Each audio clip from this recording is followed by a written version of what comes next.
coisa linda uma cena dessa. E, gente, desculpa, mas eu não conseguiria ficar sentado, porque essa interação com a plateia ela é importante. E eu me lembro que, há 2 anos atrás, né, professor, ou melhor, doutor Pedro Belchior, lá da cidade de onde eu nasci, Dores de Campos, levante a mão aí, Pedro. Meu amigo de infância, e ontem, quando nós estávamos cuidando da parte do briefing do evento em si, ele comentou, nossa, Geraldo, que coisa engraçada, né? Você lembra que na Copa de 1990, o pessoal queria assistir os jogos e tudo mais, e o pessoal achou a gente muito estranho porque a gente queria jogar xadrez? Eu falei, E aí, o que tudo isso tem a ver com o momento que eu estou vivendo hoje? Para mim, é muita gratidão poder participar de um momento como esse, na Universidade Pontifícia Católica. Ou seja, não é uma faculdade, né? E eu peguei esse viés ontem com o próprio Pedro. A diferença de uma universidade e de uma faculdade, ela é absurda. Então, estar num ambiente como esse, onde o público, a grande maioria dele vai ter uma capacidade de absorver de forma concreta tanto a parte tecnológica, que vai ser abordada pelo Saint-Clair, que eu não vou ficar rasgando seda, mas é uma das poucas pessoas que eu conheço que sabe, de fato, tudo sobre a tecnologia das criptomoedas. E na parte jurídica, eu também não posso ficar rasgando seda para o Dr. Otávio de Paula Santos, que foi a única pessoa que conseguiu me tirar do ambiente do oba-oba e dizer, olha, juridicamente, Bitcoin ou criptomoeda é isso. E esse isso é ele que vai compartilhar com vocês, não sou eu. Agora, um ponto muito curioso, porque eu citei o exemplo do Pedro, porque a pior coisa que pode acontecer com o ser humano é a ingratidão. Então, eu não poderia ser ingrato de agradecer que partiu dele a abertura de uma porta como essa. Porque há 2 anos atrás, embora tenha sido uma coisa muito embrionária e laboratorial, um evento apenas para os alunos dele, 50 pessoas assistiram a palestra, é uma palestra no YouTube hoje que é o único conteúdo em português publicado por mim. Todos os outros materiais que tiverem relacionado ao meu nome na internet podem ter certeza que não foi publicado por mim. E por que eu quis publicar esse conteúdo? Porque eu sabia onde eu estava, com quem eu estava e quais as pessoas que estavam participando disso comigo. Hoje, depois de ter tido a oportunidade de percorrer 58 países, eu volto aqui para publicar, depois de 2 anos, mais um conteúdo em português. E um conteúdo extremamente atualizado. Se nós fizéssemos um backdate de 2 anos para cá, tinha telas que mostravam como, por exemplo, quando o Banco Itaú estava fazendo os primeiros testes com a tecnologia blockchain. E daqui a pouco vocês vão observar nos slides em que pé já estão as transações bancárias com as tecnologias de criptomoeda. E eu me lembro também que a gente abordava assunto sobre questão de usabilidade, a descrença, não só no ambiente acadêmico, no ambiente do mercado financeiro, no ambiente até mesmo de viés de tecnologia, sobre essa questão disruptiva e descentralizada que a criptomoeda traz. Então, o primeiro ponto que eu gostaria de começar, de forma meio que geral, agradecer a toda a universidade, primeiro na pessoa do professor Pedro, o senhor Ataíde, que desde o primeiro momento também abriu as portas, todos os professores, corpo docente, alunos, e também pessoas no âmbito particular.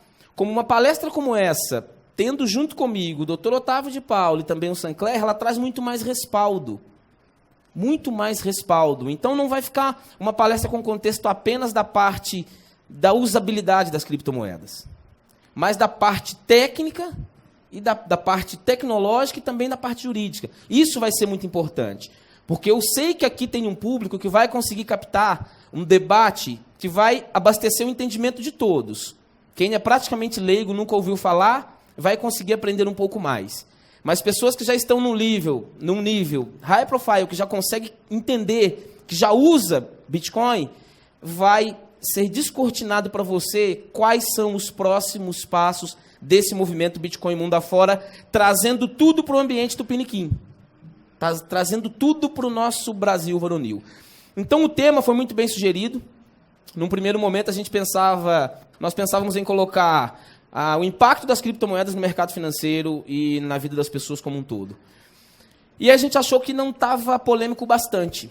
E aí o Dr. Otávio deu a sugestão, porque a parte do receio que muitas pessoas têm de emergir nesse mercado é principalmente por causa da questão da legalidade ou ilegalidade. Porque a parte da usabilidade, querendo ou não, como citou bem o professor Mário, uma hora ela te invade.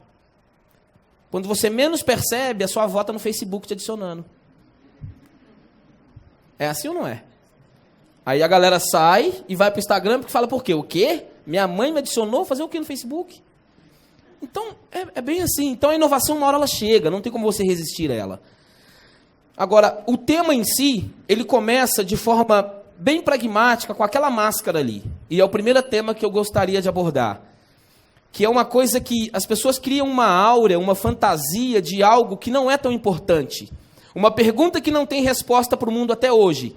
Quem criou os bitcoins? Eu vou responder de uma forma bem mineira, para não responder de uma forma grotesca e tosca e rude ou sem traquejo. Não importa quem criou os bitcoins. Simplesmente não importa. Choca isso, né? Mas o mundo todo tem um mistério de querer saber quem criou. A única coisa que eu posso dizer relacionada a isso é: quais foram as pessoas que criaram os bitcoins? Porque aí é humanamente impossível ter sido criado por uma única pessoa. Por tamanha maestria de criptografia, algoritmos, entender neuromarketing, usabilidade, antropologia, inovação, é inumano você imaginar que isso foi criado por uma única pessoa. E o porquê do anonimato, talvez estratégia de marketing, não sei. Talvez medo. Se hoje as pessoas têm receio de ser legal ou ilegal, imagine em 2008. Pós-subprime. Ou house bubble, a famosa crise do mercado imobiliário. Quebra de Lehman Brothers e por aí vai. Aí aparece alguém, um grupo de pessoas que diz ter criado um novo modelo do ser humano transacionar, não só dinheiro, mas informação. A tecnologia por trás consegue absorver tanta coisa. Então a primeira coisa que eu gostaria de embasar, não importa se um dia essa máscara for tirada ou não. Não importa quem ou quais foram as pessoas que criaram os bitcoins de 2008. Se era de um único país, de vários países em um único lugar, não importa. O que importa é o que ele representa. Qual a importância que isso tem para a minha vida hoje. Então nós vamos começar a abordar o tema de uma forma muito mais enfática. Primeiro ponto, 5 chaves da moeda perfeita. Não importa quem criou ou quais foram as pessoas que criaram os bitcoins. Importa o que ele representa hoje de uma forma de usabilidade. E aí o primeiro ponto que eu gostaria de compartilhar é que, essa é de Minas também, hein? Tá todo mundo ouvindo o galo cantar, mas ninguém pega o galo. Fica só ouvindo. Parece sem pé sem cabeça. O que eu estou querendo dizer? Está todo mundo apaixonado pela coisa errada. As pessoas estão se apaixonando pelo Bitcoin como moeda. O que existe de fenomenal é uma tecnologia chamada blockchain. E aí fica uma coisa assim, pô, então por que não colocou o título da palestra? Blockchain legal ou ilegal? Sabe por quê? Quantos aqui já ouviram falar de Bitcoin? Levanta a mão. Só todo mundo. Agora abaixe. Quem aqui sabe como funciona blockchain? Levanta a mão. Se eu colocasse o título blockchain legal ou ilegal, viria 5 pessoas no evento. Simples assim. Simples assim. Só que dentro desse contexto de usabilidade, vamos voltar para o mundo dos vivos, como diz o meu querido doutor, advogado doutor de Paula Santos, fala, vamos tentar explicar no mundo dos vivos, na linguagem dos vivos, por que Bitcoin é o maior fenômeno que aconteceu nos últimos tempos.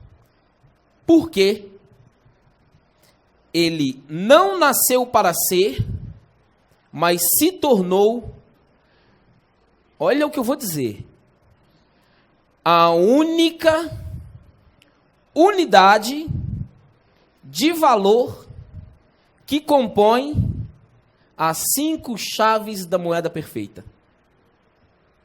E nós podemos voltar lá nos primórdios, na época do escambo. ou até o último modelo que nós temos, que é o contexto de moeda fiduciária num contexto eletrônico, a mesma moeda fiduciária que é emitida por um banco central, respaldada por algum governo ou estado. A impressão é um pouco complexa, vamos transformar isso num meio de pagamento de plástico, cartão de crédito. E essa transação, como ela não é física, ela acontece em uma rede, então vamos chamar de moeda eletrônica. Nós podíamos pensar em qualquer viés. Desde os primórdios até o meio de pagamento anterior ao Bitcoin, nenhum deles tinha essas 5 combinações. E eu vou começar a dar exemplos e depois nas perguntas, se alguém tiver alguma base para questionar ou provar que eu esteja errado, por favor, o faça. Que até hoje eu ainda não consegui. E olha que eu, obviamente, prefiro e gosto de participar de reuniões como essa, mas já estive sentado discutindo sobre Bitcoin e blockchain, com o Sheik de Dubai, sobrinho do presidente Vladimir Putin e por aí vai. Nunca, em nenhum ambiente, alguém conseguiu provar ou derrubar a tese de que Bitcoin, desde os primórdios até hoje, é o único ou a única moeda, no sentido prático e não literal, que compõe as 5 chaves da moeda perfeita. Então vamos lá?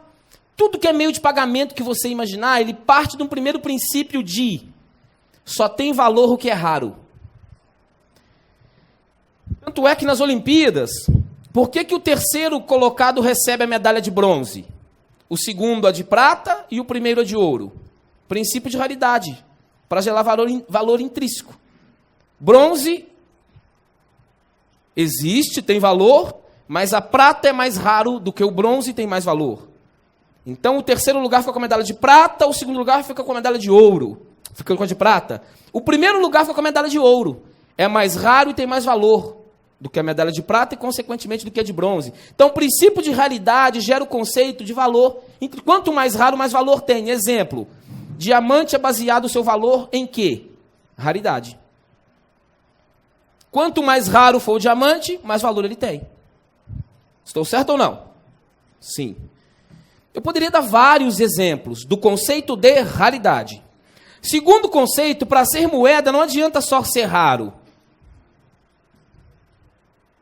Não adianta ser apenas de produção limitada. Mas precisa também, além de ser raro, de produção limitada, para gerar o conceito de raridade, é preciso ter a portabilidade. Porque não adianta nada eu ter algo raro, mas que não é fácil de transportar. Isso no conceito de moeda. Não adianta eu ter o equivalente a R$1 milhão em ouro. Beleza, sai daqui e vai para os Estados Unidos com esse ouro. Não adianta eu ter o equivalente a R$1 milhão em diamante, a quantidade vai ser muito menor, pelo princípio e conceito de raridade, mas sai com esse diamante de R$1 milhão daqui para qualquer outro lugar. Pode levar? Pode. É fácil? Não. Porque para uma moeda atingir o conceito e status de moeda perfeita, ela precisava solucionar todos esses quesitos. Além da raridade, da produção limitada, precisa ter um conceito de portabilidade. Daí esse movimento, quando passou-se o escambo para o papel, o rei que botava a marca do seu anel para garantir que aquele papel ele garantiria o pagamento dele, era muito sobre esse conceito de não adianta eu ter algo raro, que é entendido como moeda, mas se não é fácil de transportar. Papel é fácil de transportar. Nem tanto, mas é muito mais fácil carregar papel do que ouro. Mas aí vamos lá, vamos avançar. Essas chaves dessa moeda perfeita tem um outro ponto curioso. Se eu suprir a necessidade de raridade e também de portabilidade, nós chegamos num outro problema que o avanço da civilização trouxe, que é os negócios ou a troca de moeda como um todo começou a ser worldwide, seria em outros ambientes, outras tribos, outras comunidades. Começou a existir negócios entre tribos e comunidades diferentes. E aí não adiantava nada em um ambiente aquela moeda ser rara, ser portátil, se ela não fosse aceita peer-to-peer. Ou seja, tanto do ambiente de uma ponta quanto da outra. Vou dar o exemplo clássico. Os meus parceiros, Sancler e Dr. Otávio, acabaram de chegar de Portugal. A nossa pátria-mãe. Eu me lembro na época dos livros de história que a gente acreditava que o Brasil foi descoberto em 1500, que os espanhóis e os portugueses não estavam dividindo as terras há um tempão antes. Imaginemos que aquela história fosse verdadeira. Chegaram em 1500. Os portugueses sabiam que o ouro era raro. Sabiam que o ouro, além de raro, era possível se transportar. A gente consegue levar esse ouro para Portugal. Só que aí chegava numa coisa muito complicada para eles. Falam, nossa, nós temos total entendimento deles, mas como vai ser conseguir pegar esse ouro do índio? Mas sabe o que o índio fazia? Português, você tem um espelho? Pode levar esse pedacinho de pedra amarelo. Porque não era aceito para os índios que aquilo tinha valor. Não era aceito no ambiente peer-to-peer, era aceito no ambiente peer lá de Portugal. Aqui para o índio, o que índio ia fazer com o ouro? Em 1500. Simplesmente entregou. Então, ou seja, esse contexto de entender a moeda no conceito de perfeição, ela tem que ter a produção limitada, tem que ser portátil, mas não adianta nada eu ter algo lindo, portátil, de valor, que só eu sei, que a outra ponta não sabe. A outra ponta precisa saber que tem valor. Nós chegamos no quarto passo, que é a divisibilidade. Ou a fragmentação na troca, porque o conceito de moeda, ainda que de forma subjetiva e não concreta, a moeda serve para troca. Então o entendimento equivocado de Bitcoin como moeda, ele se encaixou como moeda perfeita por causa da divisibilidade e também da troca. Que lindo! Então vamos pensar todas as outras unidades de valor ou entendimento de moeda que compôs essas 5 etapas de moeda perfeita. Vamos chegar na quarta? Pode imaginar, pode pensar qualquer exemplo usado como meio de pagamento até hoje. Quando você chega no quarto passo, vamos lá? Ouro. Os portugueses chegaram, então o índio me dá o ouro aqui, que lindo, estou levando. Imagine a cena de hoje. Eu viro, por exemplo, para a lanchonete da universidade e falo, eu quero tomar um cafezinho. Só que eu tenho ouro. Então o ouro ele é raro, tanto eu quanto a dona da lanchonete sabe. É portátil, estou carregando um pedacinho de ouro comigo. É aceito tanto por mim quanto pelo dono da lanchonete, ele sabe que tem valor. Só que agora eu tenho um outro problema. Como é que eu vou quebrar o ouro equivalente ao valor do café? Estão conseguindo captar, gente? Claro que sim, estou brincando. Como é que eu vou quebrar um pedacinho do ouro para pagar o equivalente à xícara de café? Eu esbarro em outro problema. Não adianta ser rápido, de produção limitada, ser portátil, ser aceito nos dois ambientes e na hora de eu fazer a troca. Porque a moeda não funciona para troca. Então eu tenho que ter divisibilidade. Serve para qualquer outro exemplo. Por isso, todos os países do mundo, quando começaram a emitir as chamadas moedas fiduciárias, elas precisam ser impressas, no nosso caso, moedas de 1 centavo, de 5, 10, 20, 5, 50, 1 real, notas de 2 reais, 5, 10, 20, 50 e 100. Até a mais famosa de valor como moeda em uma única nota, que é a nota de 500 euros. Mas e aí? Por quê? Porque não adianta ser raro, não adianta ser portátil, não adianta ser aceito, se não ser fragmentável, por causa da troca. Eu não consigo pagar um cafezinho de 5 reais com uma nota de 100, se não tiver o equivalente a 95 de fragmento de volta, para me dar o troco sobre o valor daquilo. Certo? Todo tipo de moeda esbarrava em uma dessas cadeias. Mas aquelas que conseguiram romper as 4 primeiras barreiras, que é raro, produção limitada, portátil, ou seja, transportável, aceito em qualquer ambiente, em qualquer tribo, comunidade, nação, divisibilidade, ou seja, eu consigo fragmentar para executar as trocas daquilo que eu necessito como serviço, produto, necessidade básica, enfim. Se eu conseguir suprir todas essas necessidades, alguém aí é um gênio, me diga, qual delas, além de suprir todas essas, conseguiu suprir a quinta, que é ser a prova de fraude? Não tem. Simplesmente não tem. Iria esbarrar em umas das 5. Vamos dar o exemplo do que é mais usado hoje por nós brasileiros? Só fazer um parêntese. Por que eu digo nós brasileiros? Dentre as oportunidades que eu tive de viajar bastante, Estocolmo, uma vez na Suécia, eu estava num pub, pedi para pagar a conta, fui pagar com uma nota de euro. A mulher chegou para mim e falou, "Sir, we don't accept cash." Falei, como é que é? Senhor, nós não aceitamos dinheiro. Falei, como assim? Ninguém me explicou. Como diz aquela música, que tiro foi esse? Como assim? Como assim? Não posso? Então tá, então vou sair sem pagar? Mas eu, né, já imergido nesse movimento de ter me tornado, de mergulhar muito em pesquisa, porque eu sei o que Bitcoin e criptomoeda fez com a minha vida, eu mandei chamar o gerente, bravo, né? Aquela coisa de mineiro quando fica bravo. Então eu chamo o gerente. Aí eu perguntei ao gerente, mas e aí, tá, por que não dá para pagar em dinheiro? Ele foi categórico, sem olhar para minha cara, for security reasons, por questão de segurança. Caiu a ficha. Falei, é isso. Curioso, né? Um pub em Estocolmo, na Suécia, não deixou pagar a conta em euro, na moeda, por causa de segurança. Aí, mais curioso ainda, antes dele ir embora, eu falei, tá, beleza, eu vou pagar num cartão de crédito até então que eu estava lá, que estava carregado com bitcoins. Desculpa, depois eu falo sobre isso. Aí eu fui pagar com o cartão. Eu perguntei, mas de onde vocês se embasaram para fazer isso? Ele falou assim, desde que nós tiramos o pagamento de moeda em espécie, o nosso pub sofria um assalto a cada 4 anos. Agora não sofre assalto nenhum. Eu pensei, um assalto a cada 4 anos não é nada.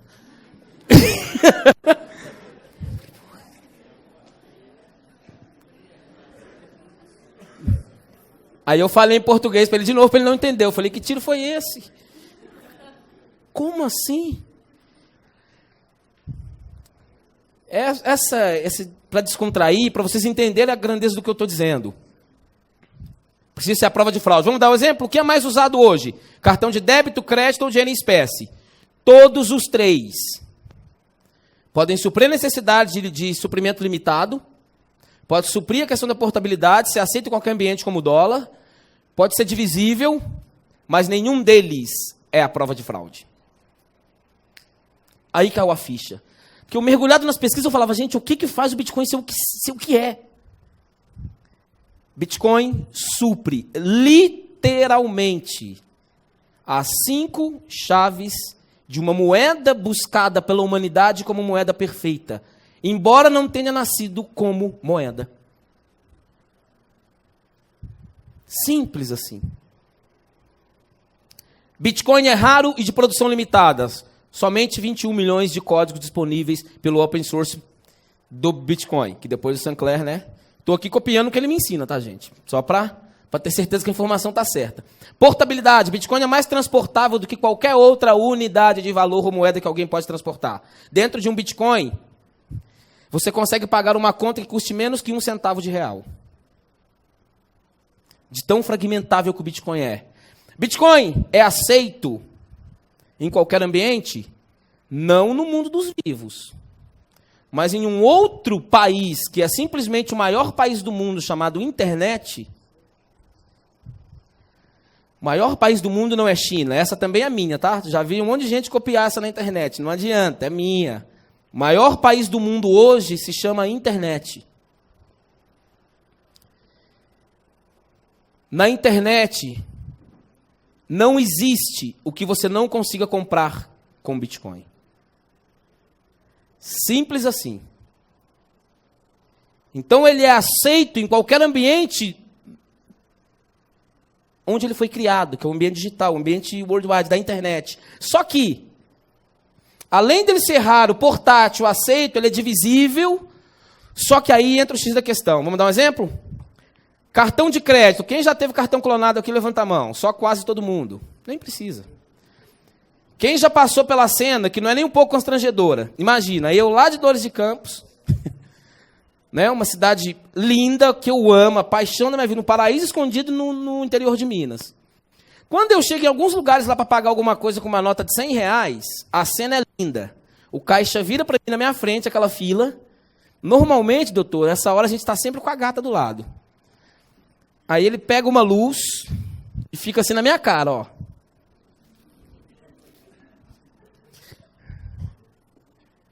Isso quando não pega a caneta, rabisca com a unha, te olha, pergunta qual é o seu DNA. Sabe por que esse constrangimento acontece? Porque a nota de R$100 pode ser fraudada. Vários e vários relatos de impressão de notas falsas. Cartão de débito, ataques de hackers a sistemas de bancos, que normalmente acontece overnight. Então todo mundo sabe que o meio de pagamento que nós usamos hoje, todos vocês, inclusive eu, até 2009, que era cartão de crédito, débito, dinheiro em espécie, todos eles são passíveis de fraude. E o interesse da venda ou da circulação desse dinheiro é de governos, bancos e tudo mais. E aí a gente entra, agora sim, na segunda tela. Eu tenho que esse ponto ficou embasado, que é a estaca da mensagem. Se manterem isso aqui com vocês, qualquer um de vocês vão entender o valor intrínseco do Bitcoin. E nós vamos para a próxima tela, onde a gente chega num ponto muito polêmico, que é o quê? Quais são os interesses por trás desse movimento todo? Porque eu já passei cenas de pessoas tentando descriminalizar ou criminalizar quem usa criptomoeda. Sabe aquela coisa assim? Você arruma uma namorada e o pai dela pergunta o que você faz, você não pode falar que trabalha com Bitcoin. Você tem que ficar assim, então. Porque até um ano atrás, o bombardeio da mídia era que Bitcoin era usado só para lavar dinheiro, para compras de drogas por movimentos de narcotraficantes, movimentos de Deep Web. Não é. Tentar associar o Bitcoin a uma moeda marginalizada ou usada por criminosos é a mesma situação que você imaginar Santos Dumont sentado, vendo a Luftwaffe alemã bombardeando a Europa inteira e falar, pô, Santos Dumont, você caprichou, hein? Santos Dumont não criou avião para jogar bomba em ninguém. Tentar criminalizar quem usa Bitcoin é a mesma coisa. Não é para isso que foi criado. Eu vou dar um exemplo mais prático, então. A faca na minha mão ou na mão de qualquer um de nós vamos passar manteiga no pão. Na mão de um criminoso, ele assalta alguém, de repente vem alguém e fala, ó, manda parar de fazer faca, porque a culpa é da faca. Não é. Está na mão de quem? Essa é a questão. Vamos lá. E os interesses por trás de tudo isso envolvem muitas vezes questões de mídia. Por isso, numa das entrevistas perguntaram, você aconselha as pessoas a investir em criptomoeda? Sim, com orientação. Com orientação, sim. Sem orientação, não, porque são muito sujeitos a notícias, fake news, interesses políticos, contexto religioso. Eu já vi cada uma. Tive o privilégio de um dia visitar o Vaticano. Lindo. Num outro contexto, fui em outro lugar na Europa que tinha um pessoal que já era mais moderninho demais. Só que até então, na cabeça deles, o uso do Bitcoin em si, vinculado a uma certa denominação religiosa, eles falavam, rapaz, Bitcoin? Sabe o que a religião diz que é isso? A moeda do anticristo. Eu falei, poxa, obrigado então. Então ele está muito sujeito a muita baboseira de quem não conhece. E esse é o ambiente para essas coisas ficarem claras. E aí a parte principal, conhecimento, education. Se você mergulhar nesse mercado com esse viés, conseguir se isentar da influência da mídia, não olhar como um viés político ou apenas com um interesse financeiro, muito menos com contexto religioso, e se você for mergulhar na linha do conhecimento, se preparem para se apaixonarem. Porque o movimento de criptomoedas mundo afora, ele é apaixonante. Ok? E aí, vindo para esse viés para a gente ganhar tempo, de 2 anos, quando eu fiz a última palestra aqui, onde os bancos apenas ensaiavam, porque até então, num primeiro momento, o viés de confiança, credibilidade sobre o dinheiro, a gente logo remete de forma indireta um entendimento sobre a questão de banco, dinheiro, banco. Gente, eu vou falar uma coisa que vocês vão rir. O único lugar do mundo que não existe dinheiro é banco. Como assim? Padaria vende pão, farmácia vende remédio, banco vende confiança. Banco não vende dinheiro. Estranho ouvir essas coisas, né? Como é? Se você acha que alguém tem uma conta em algum banco, tanto público quanto privado, uma conta com 5 milhões, 10, 20 milhões de reais, você acha que está lá 20 milhões de reais e notinha de 100 reais seu no seu nome? Ó, isso aqui é do Pedro. Claro que não. E óbvio que num ambiente desse eu não preciso tentar explicar isso. Mas para onde os bancos estão indo já entendendo esse movimento? A notícia é fresquinha, de 2 dias. Santander lança serviço de transferências bancárias internacionais baseado em tecnologia blockchain. E agora? Aí bate aquela mesma sensação. Gente, tem pessoas que são meus amigos há anos. Não é o caso do Pedro. Mas há anos eu falava assim, compra Bitcoin. Pô, para.